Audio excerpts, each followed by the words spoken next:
I'm going to answer it in English, if possible, so I can be a bit clear about what I'm saying. But it's a difficult topic because I think it happens in this day and time anyway, where these type of topics are even more difficult to discuss, it seems, than it used to be in the past, you know. So you have on one side, because I watched the game live. I tried to to watch the Dortmund game, but it was on Prime apparently, so I didn't have the right thing. So I ended up watching Madrid and Benfica, and I was really intrigued by the game, you know. So I saw it happen live, and then there's a couple of different components to this story. There's what happens on the pitch. Second, there's what's happening with the fans as well. Third, there's what happens after the game. And for me, in those three things, there's some clear separations we need to make. So what happens on the pitch, for me, you have Vini Jr., who, when you watch the action itself, his reaction cannot be faked. You can see it. His reaction is an emotional reaction. I don't see any benefit for him to go to the referee and put all this misery on his shoulders. There is absolutely no reason for Vini Jr. to go and do this. And he does it, and when he does it, I think in his mind, he's doing it more because it's the right thing to do in that moment. So he goes and does it, and next to him you have Kylian Mbappe, who normally always stays quite diplomatic and on every side, and Kylian Mbappe is really clear about what he heard and what he saw, and is even more clear after the game when he speaks about it. So all of this happens, but then of course you have a player who's hiding what he's saying in his shirt. And on the end, you have this side of it, which I think is a little bit okay. You have a player who's complaining, you have a player who says he didn't do it. And I think unless the player himself comes forward, it's difficult. It's a difficult case. So I understand this. But then in the background, you see in the stadium, there are people doing monkey signs. It's happening in the stadium as well. It's happening. You can see it's in the video. So it happens. You have on one side the altercation between the players. You have on the other side what happens in the stadium as well. And then for me, even worse, and I'm clear in what I say, is what happens after the game. So after the game, you have the leader of an organization, Jose Mourinho, who uses basically, who attacks the character of Vinicius Jr. by bringing in the type of celebration to discredit what Vinicius is doing in this moment. And for me, in terms of leadership, it's a huge mistake. And it's something that we should not accept. So I'm very clear on that. On top of it, he mentions the name of Eusebio. To say that Benfica cannot be racist because the best player in the history of Benfica is Eusebio. You know what black players had to go through in the 1960s? Was he there to travel with Eusebio every away game? When he went to every place in Europe? Probably at the time, because my dad is a black person from the 1960s also who made his way. Probably at the time, the only option they had is to be quiet and to say nothing and to be above it and to be 10 times better, to get a little bit of credit and people say, actually, he's good. That's Eusebio's life, probably. And today to use his name to make a point about Vini Jr., who's actually finally in a situation where he can say something about it. There's a lot of players who play in different leagues still in Europe who don't have a voice. There's players today in Hungary, in Bulgaria, in Serbia. If something happens to them and they are black players, they have zero chance to have any kind of support. Vini Jr. at least is in a situation where a lot of people have made it possible for him to take this moment and to protest in this moment, you know. And then I'm thinking how it is that you can. So I'm not. It's a difficult thing for me to speak about because, to be honest, in many ways, and I say it very honestly, I don't actually fit in what I see today in the world that is happening in the world. Me personally, I don't see my place in a lot of the things that are happening in today's world. I really don't. So I don't want to be a part of one group. I don't want to be a part of the other group. But if I see the situation with the player, I would like to see a situation where my dream is that at the end of the situation, if it is true that the player from Benfica said something as bad as what he said, I would love a situation where there's still a room where somebody can apologize and say, I'm sorry, I made a mistake.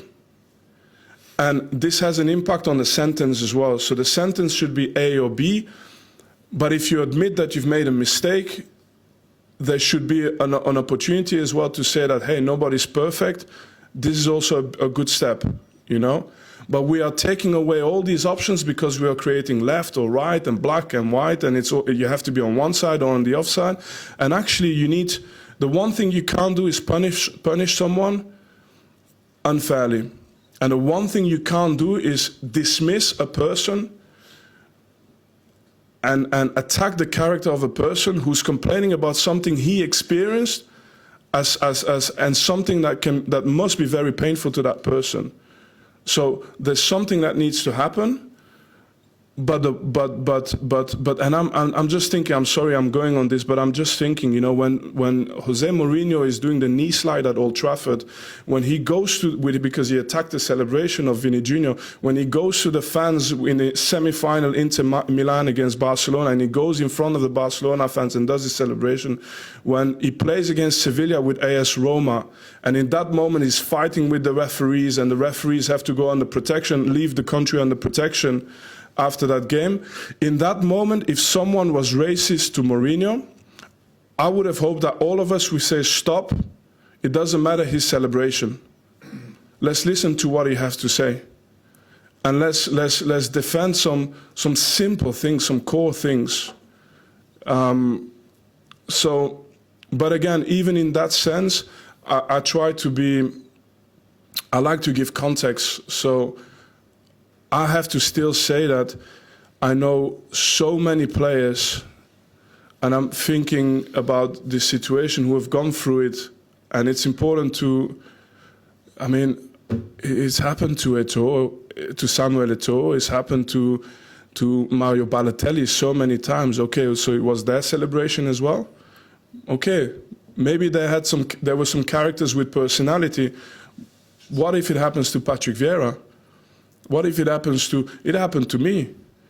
You know, 20 years ago I was in Sevilla, and then we're going to say, oh, it was 20 years ago. Okay, I was in Betis Sevilla, I was there with Cheick Tiote. Cheick Tiote is a player from Newcastle who died with a heart attack when he went to China. An unbelievable person, like a heart of gold. Both of us were 18, 19, we go to this game, and you have the Betis Sevilla fans going on the fences, singing Ku Klux Klan, doing monkey chants, going on the fences like monkeys. And we played a game. I was happy to score a goal in that game as well because of this. And it happened back then. So was it my celebration as well? What did I do? You know, and at the same time, I have to note something. It was also one of the most beautiful moments in my career, because the Betis Sevilla fans of the General Stadium started to boo against the ultras from Sevilla, from Betis. So you had a fight within the stadium of fans who were not happy that the ultras from Betis Sevilla were doing these things, who were protesting. And I found this beautiful, because I said, okay, you know the world is not perfect. You have so many things, so many situations, but at least you have people from the same club fighting because they don't accept this, you know. So it was also a moment. But then you fast forward, and I'm a coach now, not so long ago, and I told you this story not so long ago. I go to Club Brugge, and I played for the national team. I was the captain for the national team, and me, my staff, we get called brown monkeys, and so on. And after I complain, I see how all of these politics happen again to kill the story. So no consequences. No, nothing, and I have a voice. What do you think for the people without a voice? The problem is not necessarily the incident. The problem is how, after that, everything gets put in motion to basically sort of. I don't. I'm sorry. I'm going because I'm thinking about this as well. But so. what you see and what you feel when you grow up with these issues is that somehow, somewhere down the line, this translates into maybe lack of opportunity. Because what happens is that you get pushed further and further away, you get branded more and more into one way, and actually what needs to be done to grow closer together takes a lot of time, takes a lot of effort, but what happens is exactly the contrary. You get put into one, you get pigeonholed into one group, and the other one gets pigeonholed into the other group, and you just grow further apart. And so my thought about this is, and now I'm going to finish on this because you've opened up something for me here, but I'm going to finish on this. In the end, I'm not saying go left and kill or go right and kill. That's not what I'm saying. Deep down, I know I've met 100 people who worked with Jose Mourinho. I've never heard a person say anything bad about Jose. All the players who played with him, they love him. So I understand the person he is. I understand he's fighting for his team, he's fighting for his club, and he's made that decision. And you cannot be a bad person and have all the ex-players you've had talk so positively about you. So I know he's a good person. I don't need to judge him as a person, but I know what I've heard. So, and I understand maybe what he's done, but he's made a mistake. And it's something that hopefully in the future won't happen like this again, and that we can move forward and grow and hopefully. Yeah, I mean, look at the things that we can do together rather than the things that always constantly separate us.